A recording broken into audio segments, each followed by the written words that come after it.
الحمد لله رب العالمين والصلاة والسلام على سيد المرسلين وعلى آله وصحبه أجمعين أما بعد. محترم سامعین اور ناظرین، عبادت کی بنیادی طور پر دو شرطیں ہیں، یعنی عبادت کی قبولیت کے لیے دو بنیادیں ہیں، دو شرطیں ہیں. جب تک بندہ عبادت کرنے والا ان دو عظیم شرطوں کو پورا نہ کر لے، اس کی عبادت قبول نہیں ہو سکتی. ان میں سے پہلی شرط یہ ہے کہ وہ عبادت اخلاص کے ساتھ ہو، اللہ تعالیٰ کے لیے اس عبادت میں خلوص ہو، اخلاص ہو. اور یہ اخلاص دل کے اعمال کے تولنے کا ترازو ہے، یعنی جو باطنی اعمال ہیں اس کو پرکھنے کا جو ترازو ہے، جو میزان ہے، وہ اخلاص ہے. اس کی دلیل یہ ہے کہ اللہ تعالیٰ فرماتا ہے وَمَا أُمِرُوا إِلَّا لِيَعْبُدُوا اللَّهَ مُخْلِصِينَ لَهُ الدِّينَ. انہیں اس کے سوا کوئی حکم نہیں دیا گیا کہ وہ صرف اللہ تعالیٰ کی عبادت کریں اور اسی کے لیے دین کو خالص رکھیں. اور عبادت کی قبولیت کے لیے دوسری شرط یا عبادت کی قبولیت کی دوسری بنیاد رسول اکرم صلی اللہ علیہ وسلم کی متابعت ہے، یعنی آپ صلی اللہ علیہ وسلم کی سنت کی اتباع ہے، یعنی عبادت سنت کے مطابق ہو. اور یہ ظاہری اعمال کے تولنے کا ترازو ہے. یہ دوسری جو اصل ہے، دوسرا اصل یہ سنت کو عمل کے ظاہری کو تولنے کا ظاہری عمل کو تولنے کا ترازو ہے. یعنی اگر کوئی آدمی عمل کر رہا ہے تو دیکھا جائے گا کہ وہ سنت کے مطابق کر رہا ہے یا سنت سے ہٹ کر کر رہا ہے. اگر وہ سنت کے مطابق کر رہا ہے تو اس کا مطلب یہ ہوا کہ اس کی عبادت کے اندر قبولیت کی شرط پائی جا رہی ہے. اس کی دلیل کیا ہے؟ اس کی دلیل ہے اللہ کے رسول صلی اللہ علیہ وسلم نے ارشاد فرمایا من عمل عملا لیس علیہ امرنا فہو رد. جس نے بھی کوئی ایسا عمل کیا جس کے مطابق ہمارا حکم نہیں ہے تو وہ عمل قابل قبول نہیں ہے. اور بعض روایتوں میں ہے فہو مردود، وہ عمل مردود ہے، وہ عمل قبولیت کے درجے کو نہیں پہنچتا. ان دو اصولوں یعنی اخلاص اور اتباع سنت کے اعتبار سے عبادت میں لوگوں کی چار قسمیں ہیں، چار طرح کے لوگ ہیں جو اس کے مطابق عمل کرتے ہیں یا نہیں کرتے ہیں. پہلی قسم ان لوگوں کی ہے جن کے اندر نہ اخلاص ہوتا ہے اور نہ وہ سنت کے مطابق عمل کرتے ہیں. عمل تو کرتے ہیں لیکن اس عمل میں اخلاص بھی نہیں ہوتا اور ان کا وہ عمل سنت کے مطابق بھی نہیں ہوتا. جیسے وہ بدعتی جو ریاکاری کے لیے کرتا ہو، ایک تو بدعت اور دوسری ریاکاری کے لیے، یعنی کریلا اور نیم چڑھا. ایک تو وہ بدعت کر رہا ہے اور وہ بدعت بھی ریاکاری کے لیے. تو ان لوگوں نے نہ تو اللہ کے لیے اخلاص اختیار کیا اور نہ ہی رسول اکرم صلی اللہ علیہ وسلم کی ہدایت کی، سنت کی پیروی کی. ٹھیک اسی طرح یہی حال ان لوگوں کا ہے جو دکھلاوا کرنے والے، دنیا کے طلبگار اور لوگوں کے سامنے ان چیزوں کے ذریعے بن ٹھن کر یعنی نمود و نمائش کر کے آنے والے ہیں جن کی اللہ اور اس کے رسول صلی اللہ علیہ وسلم نے شریعت میں اجازت نہیں دی ہے۔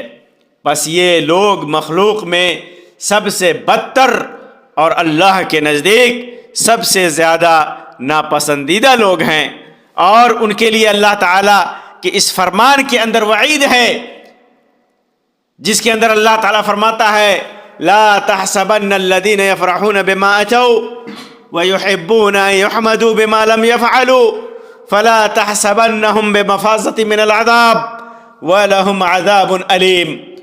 وہ لوگ جو اپنے کرتوتوں پر خوش ہوتے ہیں اور چاہتے ہیں کہ جو انہوں نے نہیں کیا اس پر بھی ان کی تعریفیں کی جائیں، آپ انہیں عذاب سے چھٹکارا میں نہ سمجھیے، یہ نہ سمجھیے کہ وہ عذاب سے بچ گئے، ان کے لیے تو دردناک عذاب ہے۔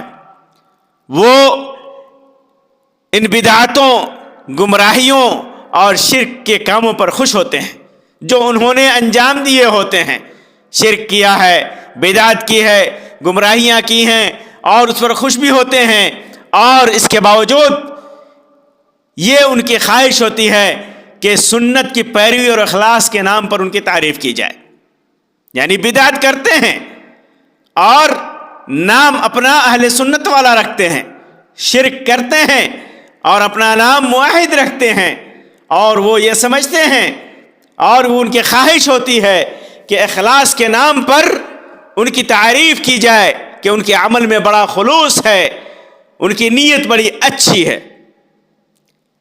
دوسری قسم ان لوگوں کی ہے جنہوں نے اپنے اعمال کو اللہ کے لیے خالص کر لیا ہے، یعنی عمل کرتے ہیں تو وہ عمل تو اللہ کے لیے خالص ہوتا ہے، ان کے عمل کے اندر اخلاص ہوتا ہے، عبادتوں کے اندر اخلاص ہوتا ہے، نیک نیتی ہوتی ہے، لیکن وہ رسول اکرم صلی اللہ علیہ وسلم کی سنت کے مطابق ادا نہیں کرتے اس عبادت کو، ان کی عبادت سنت کے مطابق نہیں ہوتی، بس وہ اللہ ہی کے لیے نماز پڑھتے ہیں، روزہ رکھتے ہیں، زکوٰۃ دیتے ہیں، حج کرتے ہیں اور دیگر اعمال کرتے ہیں، سب اللہ کے لیے کرتے ہیں، اور شاید وہ اللہ کی طرف دعوت دینے والوں میں سے بھی ہوں، اللہ کی طرف دعوت بھی دیتے ہیں، لیکن ان کا وہ عمل یا ان کے وہ اعمال سنت کی موافقت یا سنت کے مطابق نہیں ہوتے، انہیں ان اعمال کی ادائیگی میں سنت کی مطابقت کی فکر نہیں ہوتی، اور اس پر جب انہیں نصیحت کی جاتی ہے، انہیں سمجھایا جاتا ہے، انہیں یاد دلایا جاتا ہے کہ یہ عبادت سنت کے مطابق نہیں ہے، تو کہتے ہیں کہ اعتبار تو نیت کا ہوتا ہے، اعتبار نیت کا ہوتا ہے۔ یہ کیوں کہتے ہیں؟ یہ طرز عمل ان کا یہ کہنا عمل کی قبولیت کی جو دو شرطیں ہیں، اخلاص اور اتباع سنت، ان شرطوں کی جہالت کی وجہ سے ہے، ان شرطوں کو وہ نہیں سمجھتے یا ان شرطوں کو وہ خاطر میں نہیں لاتے، ان شرطوں کی فکر نہیں کرتے۔ آپ غور کیجئے، صحابہ کرام میں سے چند لوگ اللہ کے رسول صلی اللہ علیہ وسلم کی پاک تینت بیویوں کے پاس، ازواج مطہرات کے پاس آئے کچھ لوگ، اور آپ صلی اللہ علیہ وسلم کے اعمال کے بارے میں، ان اعمال کے بارے میں عبادتوں کے بارے میں سوال کیا جو اللہ کے رسول صلی اللہ علیہ وسلم تنہائی میں کیا کرتے تھے، گھر میں کیا کرتے تھے۔ جب انہیں بتایا گیا تو انہیں اپنے اعمال کو کم سمجھا، کہا کہ کہاں اللہ کے رسول صلی اللہ علیہ وسلم اور کہاں ہم۔ تو ان میں سے ایک نے کہا کہ میں عبادت کے لیے شادی ہی نہیں کروں گا، یعنی شادی نہیں کروں گا اور ہمیشہ عبادت کروں گا۔ دوسرے نے کہا کہ میں زہد اختیار کروں گا، زہد اختیار کروں گا، گوشت نہیں کھاؤں گا، یا کہ دن بھر روزہ، ہر دن روزہ رکھوں گا، افطاری نہیں کروں گا۔ اور کسی نے کہا کہ میں سوؤں گا ہی نہیں، ساری رات قیام کروں گا۔ تو اللہ کے رسول صلی اللہ علیہ وسلم کو جب یہ بات ان کی ان باتوں کی خبر لگی تو اللہ کے رسول صلی اللہ علیہ وسلم فرمایا کہ کچھ لوگوں کو کیا ہو گیا ہے کہ انہوں نے اس طرح کی باتیں کی ہیں، ایسی باتیں کی ہیں۔ میں تو نماز بھی پڑھتا ہوں، سوتا بھی ہوں، روزہ بھی رکھتا ہوں اور کبھی نہیں بھی رکھتا ہوں، اور میں عورتوں سے شادی بھی کرتا ہوں۔ جس نے میری سنت سے اعراض کیا فمن رغب عن سنتی فلیس منی، مجھ سے اس کا کوئی تعلق نہیں۔ صحابہ کرام رضی اللہ تعالیٰ عنہم کا یہ وہ گروہ ہے جن کی نیتوں کے نیک ہونے میں ہمیں کوئی شک نہیں ہے. اس کے باوجود وہ عبادات جو انہوں نے انجام دی یا جن کو ظاہر کیا انہوں نے، چونکہ وہ سنت کے مطابق نہیں تھی، اس لیے نبی اکرم صلی اللہ علیہ وسلم نے ان پر نکیر فرمائی، انہیں ٹوکا، انہیں منع فرمایا، انہیں ڈانٹا اور لوگوں کو بتایا کہ ایسا عمل مقبول نہیں ہے. اگرچہ ان کے دل میں اخلاص ہو، خلوص ہو، وہ اللہ کے لیے کرتے ہوں، لیکن وہ نبی اکرم صلی اللہ علیہ وسلم کی سنت کے مطابق نہیں ہے، اس کی کوئی ویلو نہیں ہے. ابو بردہ ابن نیار رضی اللہ تعالیٰ عنہ نبی اکرم صلی اللہ علیہ وسلم کی خدمت میں حاضر ہوئے اور عرض کی، یا رسول اللہ، غور کیجئے، انہوں نے کہا کہ میں نے نماز عید سے پہلے ہی قربانی میں نماز عید سے پہلے ہی قربانی کر لیا، ذبح کر دیا جانور کو. تو اللہ کے رسول صلی اللہ علیہ وسلم نے انہیں حکم دیا کہ اس کی جگہ دوسری قربانی ذبح کریں، کیونکہ ان کا یہ عمل سنت کے مطابق نہیں تھا. یعنی قربانی کا جو مقرر وقت ہے، جس وقت کو اللہ کے رسول صلی اللہ علیہ وسلم نے متعین کیا ہے، اس وقت اور طریقے پر نہیں تھا، اس کے مطابق نہیں تھا. اس لیے اس عمل کو اللہ تبارک و تعالیٰ کے یہاں مقبول نہیں مانا گیا، اس عمل کو کافی نہیں مانا گیا. اس کی جگہ پر دوسرے جانور کی قربانی انہیں کرنی پڑی. تو جو لوگ عمل کرتے ہیں ان کے اندر اخلاص ہو، پھر بھی اگر وہ سنت کے مطابق نہیں ہے تو ان کا وہ عمل مردود ہے، رائگہ ہے، رد ہے، بیکار ہے. تیسری قسم یہ ان لوگوں کی ہے جنہوں نے ظاہری طور پر تو نیک اعمال کیے، لیکن وہ اعمال اللہ کی رضا کے لیے خالص نہیں تھے. یہ کن لوگوں کا حال ہے؟ یہ ان لوگوں کا حال ہے جو دکھلاوا کرنے والے ہیں، جو مرائین ہیں، ریاکار ہیں، لوگوں کو دکھاتے ہیں اپنے عمل کو، لوگوں کے دکھانے کے لیے، دکھاوا کے لیے، ریاکاری کے لیے عمل کرتے ہیں. یا ان لوگوں کا حال ہے جو اپنی عبادتوں کے ذریعے دنیا کے طلبگار ہوتے ہیں. ان کے اعمال کا ظاہری طور پر تو لگتا ہے کہ صلاح اور نیکی اور درستگی پر ہے، ان کے اعمال کا ظاہر صلاح پر ہوتا ہے، نیکی اور درستی پر مبنی ہوتا ہے، لیکن وہ اللہ کے لیے، رضا کے لیے نہیں کرتے. اب غور کیجئے کہ یہ کیسے وبال جان ایسے اعمال ہوتے ہیں. ابو ہریرہ رضی اللہ تعالیٰ عنہ کی روایت ہے، فرماتے ہیں کہ میں نے اللہ کے رسول صلی اللہ علیہ وسلم کو فرماتے ہوئے سنا کہ قیامت کے دن سب سے پہلے ایک شہید کو لایا جائے گا، اس سے اللہ تبارک و تعالیٰ اپنی نعمتیں جتوائے گا، اسے اپنی نعمتوں کی پہچان کروائے گا، وہ انہیں پہچان لے گا تو اللہ تعالیٰ فرمائے گا کہ تو نے ان نعمتوں کو پا کر کون سا عمل کیا، کیا عمل کیا؟ وہ کہے گا کہ میں نے تیرے راستے میں جہاد کیا یہاں تک کہ شہید ہو گیا. فرمائے گا کہ تو جھوٹ کہا، تو جھوٹا ہے، بلکہ تو اس لیے لڑتا رہا تاکہ تجھے بہادر کہا جائے. سو دنیا میں تجھے بہادر کہہ لیا گیا، پھر حکم دیا جائے گا اور اسے منہ کے بل گھسیٹ کر کے جہنم میں ڈال دیا جائے گا. دوسرا شخص جس نے علم حاصل کیا ہوگا اور اسے لوگوں کو سکھایا ہوگا، قرآن کریم کی تلاوت کی ہوگی، قرآن مجید پڑھا ہوگا، اسے لایا جائے گا، اسے اللہ تعالیٰ کی نعمتیں پہچنوائی جائیں گی، جتوائی جائیں گی، اور وہ انہیں پہچان لے گا. اللہ تعالیٰ پوچھے گا کہ ان نعمتوں کو پا کر تو نے کیا کیا؟ وہ کہے گا کہ میں نے علم حاصل کیا، پھر اسے دوسروں تک کو سکھایا اور تیری رضا کے لیے قرآن مجید کی تلاوت کی، قرآن مجید پڑھا. اللہ تعالیٰ فرمائے گا کہ تو جھوٹا ہے، تو نے علم اس لیے حاصل کیا کہ تجھے عالم کہا جائے، قرآن اس لیے پڑھا تو کہتا کہ تجھے قاری کہا جائے، دنیا میں تجھے کہہ لیا گیا. پھر حکم دے گا اللہ تبارک و تعالیٰ اور اسے بھی منہ کے بل گھسیٹتے ہوئے جہنم میں ڈال دیا جائے گا. تیسرا وہ شخص ہوگا جسے اللہ نے دنیا میں بہت زیادہ روزی سے نوازا تھا، وسیع رزق دیا تھا، اسے ہر قسم کا مال عطا کیا ہوگا، پھر اسے بھی لایا جائے گا، اللہ تعالیٰ کی نعمتیں پہچنوائی جائیں گی، وہ انہیں پہچان لے گا. اللہ تعالیٰ فرمائے گا کہ تو نے ان نعمتوں کو پا کر کیا عمل کیا؟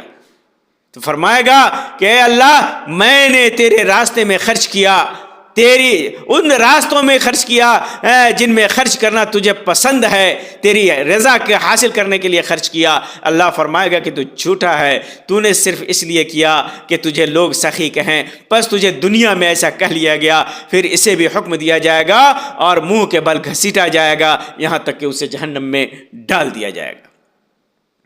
محترم بھائیوں، اور عبادتوں کے سلسلے میں قبولیت اور سنت اخلاص اور اتباع کے تعلق سے چوتھی قسم ان لوگوں کی ہے، یہ وہ لوگ ہیں جنہوں نے اپنی عبادت کو اللہ کے لیے خالص کیا اور اس میں رسول اکرم صلی اللہ علیہ وسلم کی پیروی کی، آپ کی سنت کے مطابق اس عبادت کو ادا کیا، سنت کی پیروی کی، سنت کی اتباع کی۔ یہ وہ لوگ ہیں جنہوں نے حقیقت میں شہادتین کے معنی کو سچ کر دکھایا، یعنی لا الہ الا اللہ اور محمد الرسول اللہ کے معنی کو سچ کر دکھایا ہے، کیونکہ اخلاص کا تعلق لا الہ الا اللہ سے ہے، کی گواہی سے ہے، اور اتباع کا تعلق محمد الرسول اللہ صلی اللہ علیہ وسلم کی گواہی سے ہے۔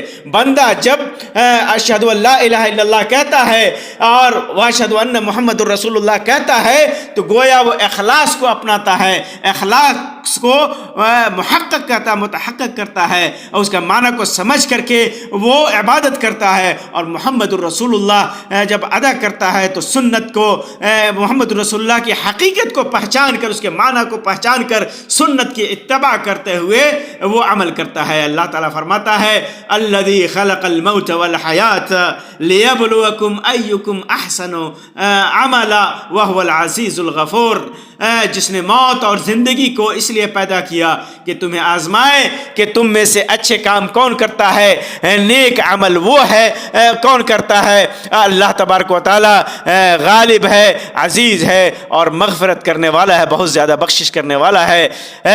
چنانچہ نیک عمل وہ ہے جو سب سے زیادہ خالص ہو، احسن عملا، وہ عمل زیادہ نیک اور بہتر ہے جو سب سے زیادہ خالص ہو اور سب سے زیادہ درست ہو، خالص بھی ہو اور درست ہو۔ قاضی عیاض رحمۃ اللہ علیہ کہتے ہیں کہ عمل جب خالص ہو لیکن درست نہ ہو تو قبول نہیں کیا جاتا، وہ عمل مقبول نہیں ہے، اور جب درست ہو لیکن خالص نہ ہو تب بھی وہ عمل قبول نہیں کیا جاتا، یہاں تک کہ خالص اور درست دونوں ہو جائے۔ اور خالص وہ ہے جو صرف اللہ تعالیٰ کے لیے ہو، اخلاص کے ساتھ ہو، اور درست وہ ہے جو سنت نبی کے مطابق ہو۔ اور محترم بھائیوں، یہ بات جان لینا بھی ضروری ہے کہ آدمی کے اندر اخلاص تبھی پیدا ہوتا ہے جب اللہ کی عظمت اس کے دل میں ہو اور اس کو توحید کی پہچان ہو، توحید کی تحقیق ہو، اس کے اندر نزدیک توحید کی حقیقت کو سمجھتا ہو۔ کیونکہ بہت سارے لوگوں نے جب مخلوق کو بڑا سمجھ لیا، ان کی تعظیم کرنے لگے مخلوق، تو انہوں نے اپنے اعمال کو ان کے لیے آراستہ کرنا شروع کر دیا، اور ان کے دل مخلوق کی طرف اور دنیا کی طرف مائل ہو گئے، یا تو لوگوں کو دکھاوے کے لیے وہ عمل کرنے لگا یا لوگوں کی خوشنودی پانے کے لیے وہ عمل کرنے لگا۔ اور اخلاص کے اسباب میں سے یہ بھی ہے کہ دنیا کی بے اوقاتی، حقارت کی اس کی پہچان ہو کہ دنیا فانی ہے، ختم ہو جانے والی ہے، اور موت اور اس کے بعد کے حالات کو یاد رکھا جائے۔ اور یہ جان لینا بھی ضروری ہے کہ رسول اکرم صلی اللہ علیہ وسلم کی اتباع یعنی سنت کی پیروی، سنت کو سیکھنے اور اسے اپنی زندگی میں نافذ کرنے کی طلب کے ساتھ ساتھ علم نافع کے بغیر ممکن نہیں ہے۔ چنانچہ ہمیں جاننا چاہیے کہ ہماری عبادتیں کیسے قبول ہوں گی، اور ظاہر سی بات ہے کہ ان دو شرطوں کے بغیر ہماری عبادتیں قبول نہیں ہو سکتی۔ پہلا ہے کہ اللہ کے لیے، خالص اللہ کے لیے ہو، اور دوسری شرط یہ ہے کہ سنت کے مطابق ہو۔ اللہ تعالیٰ سے دعا ہے کہ اللہ تبارک و تعالی ہمارے اعمال کو، سارے اعمال کو، عبادتوں کو اپنے لیے خالص کر دے، ہمارے دل میں اخلاص پیدا کرے اور سنت کے مطابق ان عبادتوں کو ادا کرنے کی توفیق عطا فرمائے۔ اللہ تبارک و تعالی ہمیں کتاب و سنت سے کے علم سے نوازے اور صحیح طریقے پر عمل کرنے کی توفیق عطا فرمائے۔ آمین رب العالمین۔ وآخر دعوانا ان الحمد للہ رب العالمین، وصلی اللہ علی خیر خلقہ وسلم۔